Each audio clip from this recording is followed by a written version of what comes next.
Ang gagawin ko naman ngayon ay magmi-major repair wiring ako ng welding machine generator.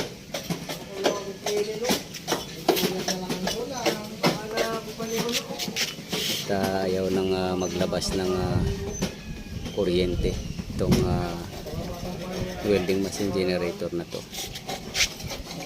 Ayan, so masyadong marumi at yung wiring ay masyadong mga ano na siya, nabababat ng langis. So yung langis na to ay sisira to ng insulation ng wire. So magkakaroon siya ng epekto.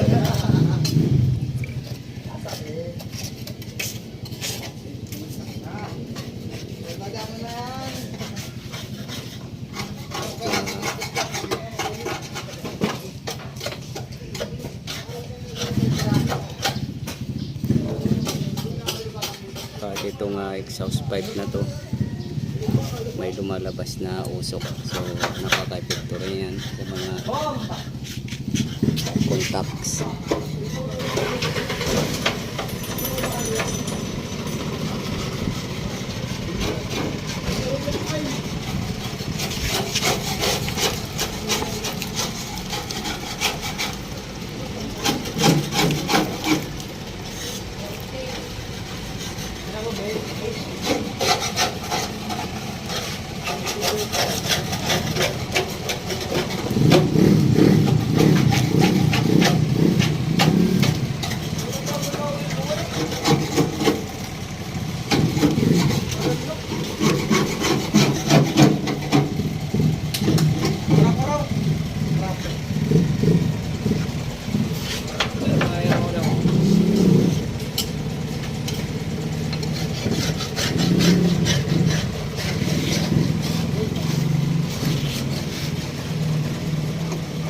Ito yung lilinisin ko at re-repairing ko na rin yung mga open wiring dito.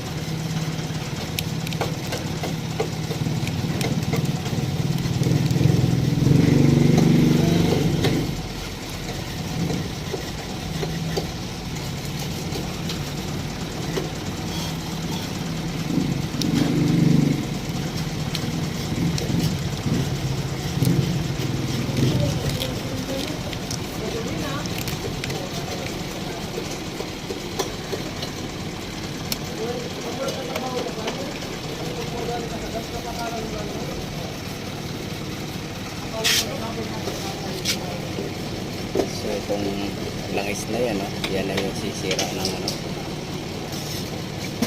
balat ng wire.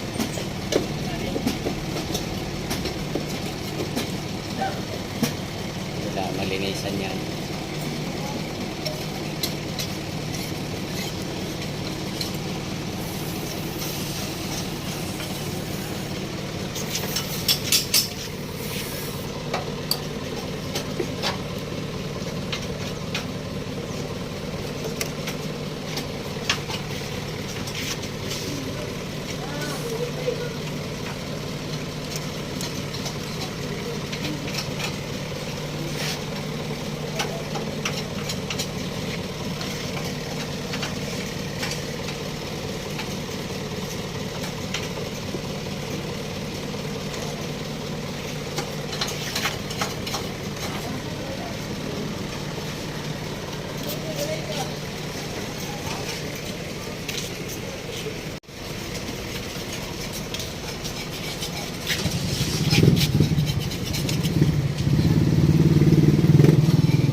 langis kasi na yan na nagpapanding dyan. yan. So pag naanuhan ng apoy yan, tuloy-tuloy ng apoy niya, hindi na basta-basta matipigilan.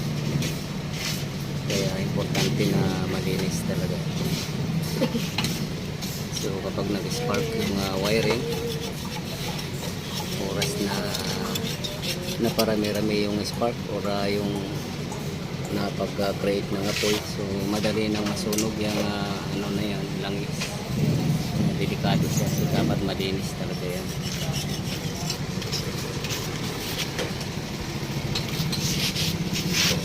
Kaya habang nagre-repair ako ng wiring at naglilinis, so mayroon din ako kasama. Kaya naglilinis din.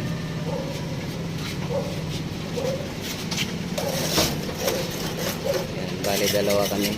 Naglilinis siya at ako naman nagre-repair wiring ako.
Kasama na rin yung pag-inspection ko rito.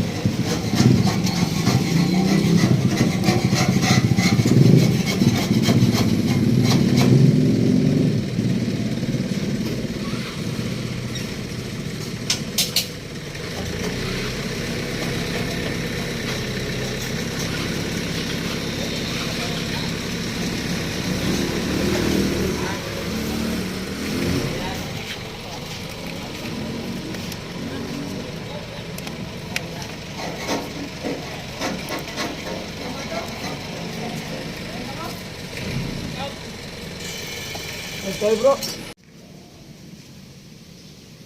So hindi ko matatapos to at itutuloy ko na lang yung pagre-repair nito at cleaning. At hanggang dito na lang po muna ang video kong ito. Please like, subscribe na lang po and hit notification bell para sa susunod na mga video. God bless us all po.